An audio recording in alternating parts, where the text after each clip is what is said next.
What's a vampire's favorite ship? A blood vessel. Today, I'm going to recap a 2013 action fantasy film called Pacific Rim. The movie begins by showing two terms, namely kaiju, which means giant beast, and Jäger, which means hunter. In the year 2013, alien monsters called kaiju appeared from an interdimensional portal called the Breach at the bottom of the Pacific Ocean.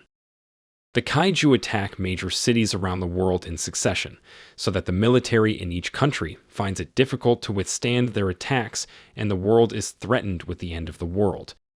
All countries in the world decided to join hands against the kaiju and forget their rivalry. They then work together and build large robots called Jägers. Initially, the Jäger was controlled by one pilot. However, because the mental stress of controlling Jäger was too much, the Jäger ended up being controlled by two or more people, who shared a mental link through a process called drifting to share the mental stress of driving a machine. The drifting process is very important because both pilots must be compact and share the same mind and mental burden to control the Jäger. 7 years since the first kaiju appeared, in the year 2020, a Category 3 kaiju appeared in a city. The brothers, Yancy and Raleigh Becket, who pilot a Jäger named Gypsy Danger, are assigned to defend the city from Category 3 kaiju. In carrying out their mission, the Becket brothers are accompanied by Tendo Choi, Jäger's computer technician who will direct them through the control room at the headquarters, and Marshal Stacker Pentecost, the commanding officer at the Pan-Pacific Defense Corps, who always monitors the fights of Gypsy Danger and the kaiju. In the middle of the ocean, a fierce battle between Gypsy Danger and kaiju is inevitable. Moreover, Category 3 kaiju is very powerful and much larger in size. Even so, Raleigh and his older brother Yancy still try to beat it. Raleigh was pretty sure that they had managed to subdue the kaiju after firing the plasma cannon. Unexpectedly, the kaiju rose again and attacked the Gypsy Danger and tore apart part of the Jäger, killing Yancy. After the death of his older brother, Raleigh can't help but have to drive a broken Gypsy Danger alone. He mustered all the strength he had left until he finally killed the kaiju and drove the Gypsy Danger back to the beach alone before collapsing. Raleigh, who was traumatized by the loss of his older brother and unable to endure the mental stress alone, finally decided to quit the Jäger program. 5 years later, world leaders decided to discontinue the Jäger program because it was deemed unreliable. They will replace it with a coastal defense wall and stop funding the Jäger program. Marshal Stacker was then asked to transfer the remaining Jägers to a military base in Hong Kong. On the other hand, Raleigh, who now works as a construction worker for a coastal defense wall in Alaska, watched live on television as the kaiju easily destroyed a coastal defense wall in Australia. Raleigh's co-workers immediately became pessimistic, seeing the efforts they had been doing had gone to waste. Shortly after that, Stacker, who tracked Raleigh's whereabouts, arrived at the defense wall construction site to re-recruit him as a Jäger pilot. At first, Raleigh refused because he was still traumatized by Yancy's death, but Stacker manages to convince Raleigh to fight back together against the kaiju. Raleigh finally arrives at Jäger's headquarters at the Shatterdome military base in Hong Kong. Stacker introduces Raleigh to a woman named Mako Mori, the Jäger Restoration Program Director. Raleigh was also introduced by two kaiju experts deliberately employed by Marshal Stacker, Newton Geiszler and Herman Gottlieb. Stacker then takes Raleigh around in the Jäger's garage, which can accommodate 30 Jägers, but now only 4 Jägers are still in operation. Gypsy Danger is being refurbished. Cherno Alpha piloted by Sasha and Alexis, a couple from Russia. Typhoon Crimson piloted by Wei Tang brothers, triplet boys from China. And Striker Eureka, piloted by the father and son, Hercules and Chuck Hansen. To the crew of the Jägers, Stacker explains his plan to destroy the breach using tactical nuclear weapons. Raleigh, who heard this, expressed his doubts because they had tried to close the portal several years before, but failed. Stacker confidently said that his plan this time had a much greater chance of success than the previous year. Gottlieb suggested to Stacker that they should immediately put the plan into action because he observed that the kaiju were increasing and coming in succession. However, Newton expressed concern because he thought that their plan was not very mature and further research still needed to be done. He suggested that they drift with kaiju brains to dig up information to be better prepared to deal with kaiju attacks and carry out more efficient plans to prevent the future apocalypse. Stacker and Hercules agree more with Gottlieb because they think drift with kaiju's brains is riskier. On the other hand, Mako tells Raleigh that she dreams of becoming a Jaeger pilot and gets perfect scores in all Jaeger pilot competency exams. However, Marshal Stacker did not give her permission to pilot the Jaeger. Even so, Mako has prepared the best candidates to accompany Raleigh in driving the Gypsy Danger. Raleigh then suggests to Mako to convince Stacker that she is really capable of piloting a Jaeger. Mako follows Raleigh's suggestion, but Stacker still refuses because he thinks that Mako has not been able to control her emotions. To find a new co-pilot, Raleigh participates in the pilot, but he beats all the candidates and feels no match for all the candidates. Raleigh then asks Mako to fight him, which turns out to keep up with Raleigh, indicating that they are quite compatible with drift, but Stacker still doesn't allow Mako to pilot the Jaeger, even though Raleigh asks her to. Meanwhile, Newton, annoyed that his proposal was not taken up, decides to try a drift with the kaiju brain in the research room. When his mind connected with the kaiju, he saw the origin of the kaiju, where those giant beasts were deliberately cloned by the aliens to invade the Earth and annihilate the human race. The scene then switches to Raleigh, who will take a live drift test with the co-pilot candidates in the improved Gypsy Danger. Initially, Raleigh wanted to invite Mako to take part in the test, but she refused.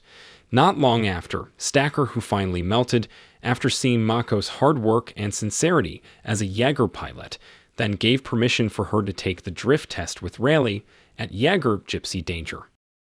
Raleigh is surprised to see Mako, who will be his co-pilot, but he's happy for her. On the other hand, Gottlieb tells Raleigh about Newton's drift, trying to connect his mind with the kaiju. Stacker rushed to the research room with Gottlieb and Hercules. Newton reveals that kaiju's attack so far is only the beginning. The aliens are preparing for a far more deadly final attack to wipe out all forms of life on Earth. Stacker then asks Newton to do the drift again, but Newton says that he needs a kaiju brain that is still alive or at least recently dead. To that end, Stacker instructs Newton to find Hannibal Chau, a man who sells various kaiju organs on the black market, to obtain another more compatible kaiju brain. Meanwhile, Raleigh and Mako, who were at Gypsy Danger, suddenly remembered their past. Raleigh recalled the tragic incident that killed Yancy. This makes Mako forced to remember a terrible incident, where Mako, who was still a child, had to lose her parents because of a kaiju attack. In her childhood memory, Mako was almost killed by a kaiju who attacked Tokyo, and it caused her, who was in Gypsy Danger, accidentally activated a weapon and was about to fire a plasma cannon, making everyone panic and run away in fear. Finally, Raleigh was able to calm Mako, and the threat was thwarted. Chuck then approached Raleigh and Mako and cursed them because everyone almost died because of Mako's carelessness while doing drift.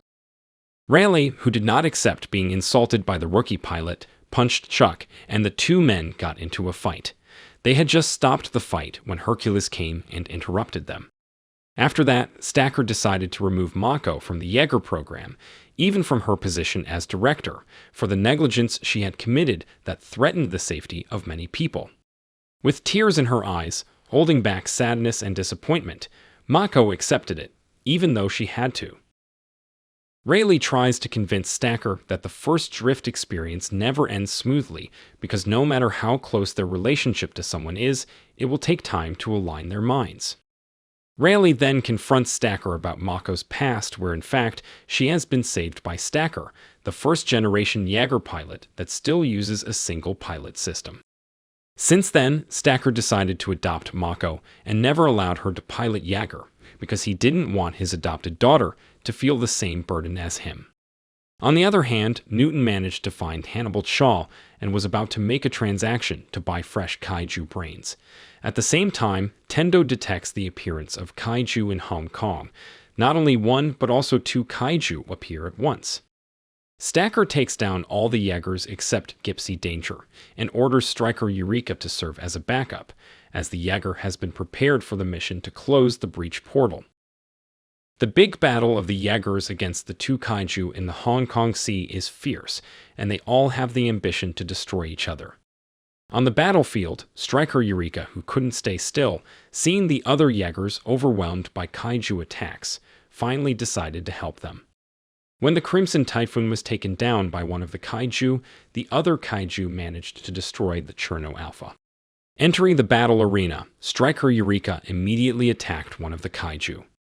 However, unexpectedly, another kaiju appears behind the Jaeger and instantly disables Striker Eureka with an EMP explosion, which kills the entire Jaeger's electrical system and all of Hong Kong. Raleigh then advises Stacker to take down the Gypsy Danger, because the Jaeger was an old version of the Jaeger that still uses a nuclear reactor, not digital-based, so it is not affected by the EMP explosion. Stacker couldn't help but need Raleigh's advice and allow Mako to accompany him to drive the Gypsy Danger. On the other hand, Hannibal Chau, who was annoyed after knowing Newton had done a drift with Kaiju's brains, then told him to hide in the bunker because the Kaiju who attacked Hong Kong this time was after him. Drift is actually a two-way connection, and since Newton had drifted with one of the Kaiju, the other Kaiju were able to gain access to his brain. When one of the Kaiju intends to destroy the Striker who is experiencing engine failure due to an EMP explosion, the Gypsy Danger comes and attacks the Kaiju immediately. Fierce fighting ensued to ravage the entire coastal region of Hong Kong. Gypsy Danger was finally able to subdue the Kaiju with cannon fire. Meanwhile, the other Kaiju managed to find Newton's whereabouts and attack the bunker. Just as the Kaiju was about to kill Newton, Gypsy Danger arrived just in time to save him. After successfully killing all the Kaiju who attacked Hong Kong, Gypsy Danger then returned to the Shatterdome and was greeted like a hero. Stacker even showed a proud smile to his adopted daughter, who managed to subdue two Kaiju on her first day piloting a Jaeger on the battlefield. Meanwhile, Newton and Hannibal immediately rushed to the location of the Kaiju's carcass that had just died to retrieve the important organs in the Kaiju's body, especially the brain, then realized that the Kaiju was pregnant because they felt a heartbeat in her stomach. The baby Kaiju was born prematurely, but was wrapped in the umbilical cord and didn't move anymore. Hannibal, who was very sure that the baby Kaiju was dead, was suddenly devoured by the baby Kaiju, who came back to life. But then, the baby Kaiju appears to be choking on its own umbilical cord and ends up actually dying. On the other hand, Stacker reveals to Raleigh that he has terminal cancer from driving the first-generation Jaeger, which did not have radiation shielding. So far, only Stacker and Raleigh have survived after piloting the first-generation Jaeger. At the same time, Tendo detects the appearance of Kaiju around the breach, which is a good sign to carry out their plan to close the portal. Stacker then prepares the two remaining Jaegers, Striker Eureka and Gypsy Danger, to carry out a final mission to face the attack of alien Kaiju monsters and prevent the world's destruction. On the other hand, Newton and Herman plan to drift Kaiju's brain together. Due to Hercules' injury, Stacker replaces him to pilot the Eureka Striker with Chuck. Mako was worried about her adoptive father's condition, but Stacker reassured her that he could still drive the Jaeger.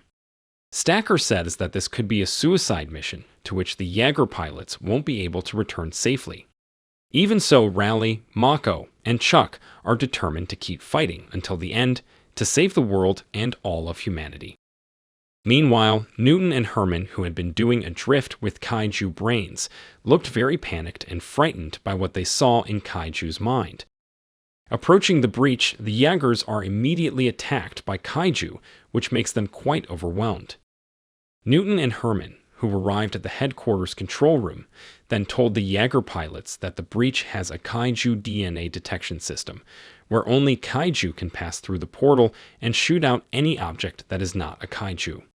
In essence, Newton said that the Jaegers had to ride the Kaiju to enter the breach.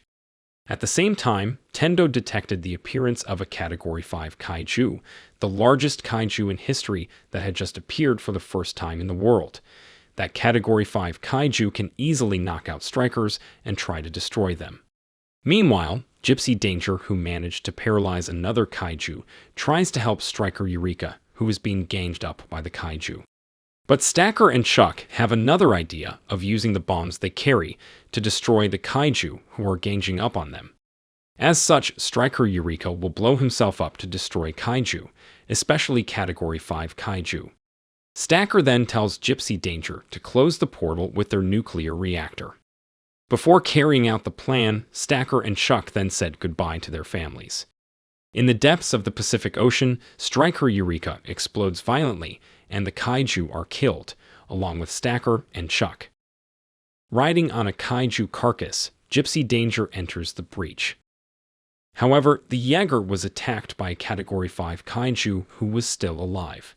With great difficulty, Gypsy Danger tries to beat the kaiju deep into the breach. Raleigh tries to help Mako, who is unconscious due to lack of oxygen, due to a kaiju attack, by putting her in escape pods and throwing her to the surface of the sea. After that, when Gypsy Danger enters the alien dimension, Raleigh manually activates the nuclear reactor and enters the escape pods just before Gypsy Danger explodes and closes the breach for good. The film ends by showing Raleigh and Mako's escape pods emerging on the surface of the Pacific Ocean. Raleigh briefly faints from lack of oxygen, but Mako manages to resuscitate, and they hug when the rescue helicopter arrives. If you enjoyed this video, don't be shy to hit the like button, and if you disliked it, hit the dislike button twice, just to be sure. It would be best if you watched the whole movie. Thank you very much for watching. Please subscribe for more videos like this.